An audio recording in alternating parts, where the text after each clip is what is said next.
Salam alaikum, bonjour à tous. Aujourd'hui, je vous montre une idée super mignonne pour l'Aïd, des sablés en forme de donuts pour les enfants. Et le petit secret de cette recette, c'est la poudre de flan pistache qui leur donnera une texture incroyable. Allez, je vous montre comment faire. C'est parti pour la recette. Pour commencer, dans un grand saladier, on va mettre 250 g de margarine ramollie. Vous pouvez utiliser du beurre si vous préférez. Il faut qu'il soit bien mou, attention. On va ensuite rajouter 2 cuillères à soupe de sucre glace qu'on va venir tamiser. On va rajouter un œuf entier, puis une pincée de sel. Je vais ensuite rajouter un sachet de flan, donc une dose pour 500 ml de lait. Donc je rajoute mon flan et je vais ensuite commencer à bien mélanger énergiquement pour avoir un mélange bien crémeux. Donc on insiste bien. Comme je vous disais, il faut vraiment que votre beurre ou votre margarine soit bien ramolli pour faciliter le crémage de nos ingrédients. Donc une fois qu'on obtient cette texture bien homogène et bien crémeuse, on va ensuite venir rajouter un verre de cacahuètes grillées et concassées. Si vous voulez, vous pouvez remplacer par des amandes concassées. Et on va bien mélanger tout ça. On va ensuite commencer à rajouter notre farine. On va commencer par un verre de farine. Donc on en met un petit peu, puis on vient rajouter la levure chimique. On commence à mélanger. Comme d'habitude, sous la barre d'infos, je vous mettrai les ingrédients et les quantités exactes pour les personnes qui préfèrent avoir le grammage. Donc je vais finir de renverser mon premier verre de farine et continuer à mélanger. Et comme d'habitude, on met toujours la farine au fur et à mesure pour éviter d'avoir une pâte trop dure d'un coup, ce qui donnerait une pâte trop sèche par la suite. Donc on va ensuite rajouter, toujours au fur et à mesure, notre deuxième verre de farine. On travaille bien la pâte. J'ai préparé un troisième verre de farine au cas où j'en aurais besoin. Je voulais vous préciser que ces sablés n'ont pas vraiment le goût de pistache, puisqu'en fait si j'ai utilisé la poudre de flan, c'est pour avoir une texture friable et fondante après la cuisson. Donc à la place de mettre de la maïzena, j'ai mis du flan en poudre. Du coup, pour avoir la bonne texture de pâte sablée, j'ai dû rajouter environ une cuillère à soupe de farine. Donc voilà, on doit obtenir cette consistance. Avant de diviser notre pâte, on va la laisser poser environ 15 minutes, 20 minutes, histoire de se détendre un petit peu. Après ce petit temps de pause, on va diviser notre pâte en boules de 40 grammes. Si c'est 39, 41 grammes, c'est pas grave, hein. On va pas chipoter pour 1 ou 2 grammes. Au final, j'ai obtenu 24 pièces. On va maintenant pouvoir former nos petits donuts. Moi, j'ai utilisé ces petits moules en aluminium. J'ai façonné des petits boudins, légèrement, hein, grossièrement, et je suis venue les placer dans ces petits moules et j'ai plaqué avec mon pouce comme vous pouvez le voir sur la vidéo. Ces petits moules en aluminium, vous pouvez vous les procurer dans des magasins, vous savez, oriental où ils vendent tout ce qui est pâtisserie et tout ça. Je vous mettrai une adresse que je connais à Marseille.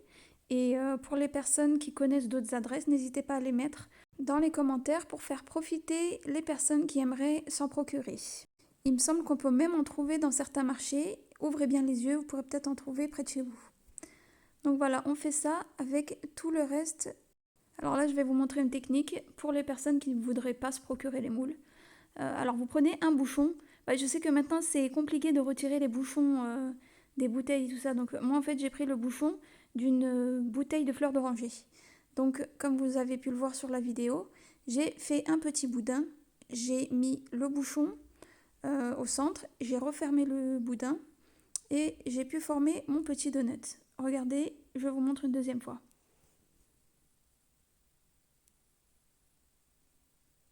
On pince bien les extrémités pour refermer le donut. Pour qu'il ait une belle forme, n'hésitez pas, après avoir retiré le bouchon du centre, de bien retravailler voilà, les contours. Et voilà, ça vous fait un donut sans moule. Pour la cuisson, il faudra enfourner dans un four préchauffé à 170 degrés, entre 18 et 20 minutes, ça dépendra comme toujours de votre four.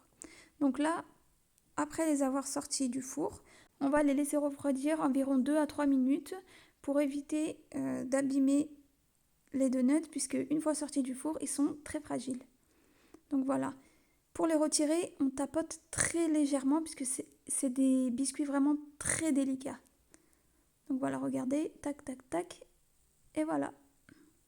On obtient des jolis donuts. Après les avoir tous démoulés et les laisser bien refroidir, on va pouvoir passer au glaçage. Alors moi j'ai utilisé en fait un chocolat à la pistache. C'est la première fois que je l'utilisais en fait et franchement c'est une belle découverte. Ça a vraiment l'odeur de la pistache, le goût aussi, mais c'est très subtil. Donc on coupe finement notre tablette de chocolat pour pouvoir la faire fondre. Pour ma part je l'ai fait fondre au four micro-ondes 3 fois 30 secondes comme d'habitude et j'ai mélangé entre chaque intervalle.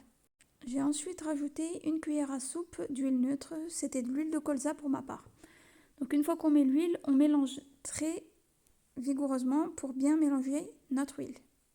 N'oubliez pas de mettre votre bol de chocolat sous une source de chaleur pour éviter qu'il ne fige pendant que vous glacerez vos gâteaux. Donc voilà, on va pouvoir commencer. Alors moi je m'aide d'une spatule pour pouvoir glacer plus facilement, comme vous pouvez le voir. Voilà. On en met bien partout et on tapote pour retirer tout l'excédent de chocolat autour du donut. Voilà, on tapote bien. Une fois qu'on a bien tapoté, on va venir le disposer sur une feuille de papier cuisson pour faciliter en fait son décollage après que le glaçage en fait est durci. Avec cette tablette de chocolat, j'ai pu glacer 9 donuts. Le seul bémol de ce chocolat, c'est que en fait, il est très épais. Du coup, comme il est épais, il n'est pas assez fluide et on se retrouve avec une grosse coque de chocolat en fait. Et on se retrouve à glacer seulement 9 donuts. Franchement, si j'aurais su, j'aurais rajouté au moins 100 g de chocolat blanc pour le rendre plus fluide et du coup couvrir beaucoup plus de donuts en fait. Du coup, pour le reste de mes donuts, j'ai fait fondre un autre chocolat. J'ai utilisé du chocolat au lait. Pareil, je l'ai fait fondre 3 fois 30 secondes et j'ai rajouté aussi une cuillère à soupe d'huile. Et voilà. Et comme vous pouvez le voir sur la vidéo, vous voyez que celui-là il est beaucoup plus fluide que le chocolat précédent. Voilà, on enrobe bien nos donuts et comme pour ceux à la pistache, on vient les déposer sur du papier cuisson. Et on continue comme ça avec tout le reste de nos donuts.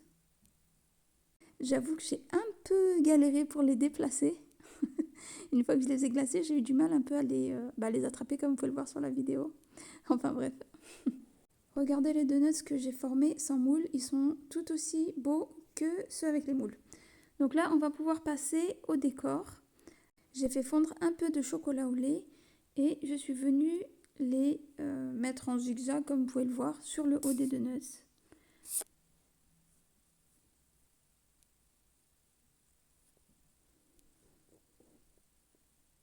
Et avant que le chocolat ne sèche, on vient mettre quelques pétales de rose. Je trouve que ça fait joli avec le vert de la pistache. Ça ressort bien. Et pour les autres donuts, on va faire l'inverse. On va mettre du chocolat à la pistache. Voilà, mais toujours en faisant des petits zigzags en fait sur le côté, comme précédemment. Et là, le vert ressort bien aussi sur le chocolat au lait. Et comme pour les autres donuts, j'ai mis des petites fleurs sur le dessus. Et voilà. Une fois que le chocolat aura bien figé, vous pourrez les décoller et retirer l'excédent de chocolat tout autour et venir les mettre dans des caissettes comme voici. La vidéo touche à sa fin, j'espère qu'elle vous aura plu. Si c'est le cas, n'hésitez pas à liker, à commenter et à partager. Et à bientôt pour une nouvelle recette. Salam, prenez soin de vous. Ramadan Mubarak.